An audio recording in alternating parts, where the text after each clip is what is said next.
আমরা আমরা বুঝতে পারি না যে আসলে দর্শক পর্যন্ত পৌঁছতে না পারলে there is no value of any good product.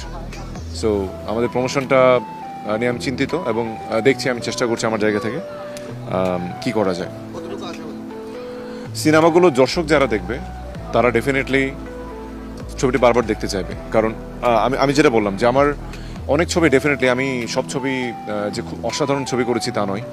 আমার অনেক ছবি হয়তো মেনশন করতে পারি, লাইক বেপরোয়া সিনেমা আছে, আমার রক্ত ছবি রয়েছে, আমার অপারেশন সুন্দরবন ছবি রয়েছে। সো কিছু কিছু ছবি হয়তো বা দর্শকদের অনেক ভালো লেগেছে, কিন্তু আমার এক্সপেকটেশনের জায়গা থেকে সবসময় আমি যে রেসপেক্ট করি, আমার মনে হয় যে এই ঈদের দুটো ছবি আসলে আমার এক্সপেকটেশন ফুলফিল করার মতো ছবি। এবং আমি আশা করছি আমার ইয়ে তো একদম ফুল অ্যান্ড ফ্ল্যাশ দুটোই খুব ট্র্যাজিক ফিল্ম, এবং দর্শকের চোখে পানি আসুক সেটা আমরা কখনো চাই না। কিন্তু সত্যি এবার আমি আশা করছি যে আমি Roshan as a film actor আপনাদেরকে এই ঈদে যে ছবিগুলোতে নিরাশ করবো না, এবং অবশ্যই পরিবার নিয়ে ফুল অ্যান্ড ফ্ল্যাশ একদম বাচ্চা সহ সবাই দেখার মতো একটা ফিল্ম। সমস্যা তো দেখা দেয় আসলে, এখন দেখা যায় যেমন আমাদের গত ঈদে কিন্তু লাস্ট ঈদে আমাদের সুপারস্টার শাকিব ভাইয়ের দুটো সিনেমা মুক্তি পেয়েছে। দেখেন, একটা ছবির সুপার ডুপার হিট ব্লকবাস্টার, আরেকটি ছবির কোনো আওয়াজই নাই। So what's the reason? তো একটা বিষয় আসলে, যেমন লাস্ট ঈদে আমি আসলে রিভেঞ্জ নিয়ে যে প্রবলেমটা সাফার করেছি, অনেকে হয়তো মানে খুব ইজিলি একটা ব্যাকবাইট করে ফেলবে বা ইজিলি একটা কমেন্ট করে ফেলবে যে রোশন ভাই ছবিটা তো ভালো হয় না। But think about the timing, think about the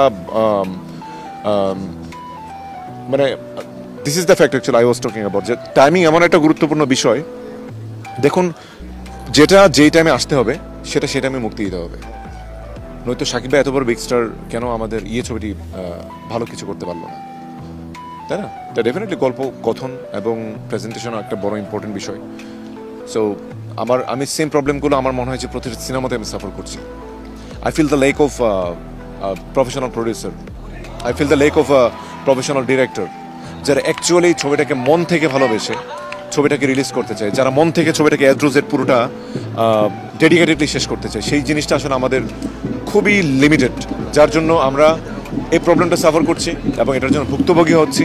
দিন শেষে আমরাই কথা শুনছি যে ভালো ছবি দিতে পারছি না। ডিরেক্টর প্রডিউসার যাই হোক, দিন শেষে কিন্তু আমাদেরকেই চিনে, এবং গালিটা দিলে ওই রোশনকেই দিবে, আর ভালোটা প্রশংসাটা করলে রোশনকেই করবে। সো ওই ব্যাক এন্ডে যারা থাকেন তাদের কন্ট্রিবিউশনটা যে এই পুরো সিনেমাতে 85%-এরও বেশি, সেটা হয়তো আমাদের দর্শকদেরকে আমরা বোঝাতে পারি না। সো চেষ্টা করছি, ইনশাল্লাহ আশা করছি ঈদের ছবিগুলো নিরাশ করবে না।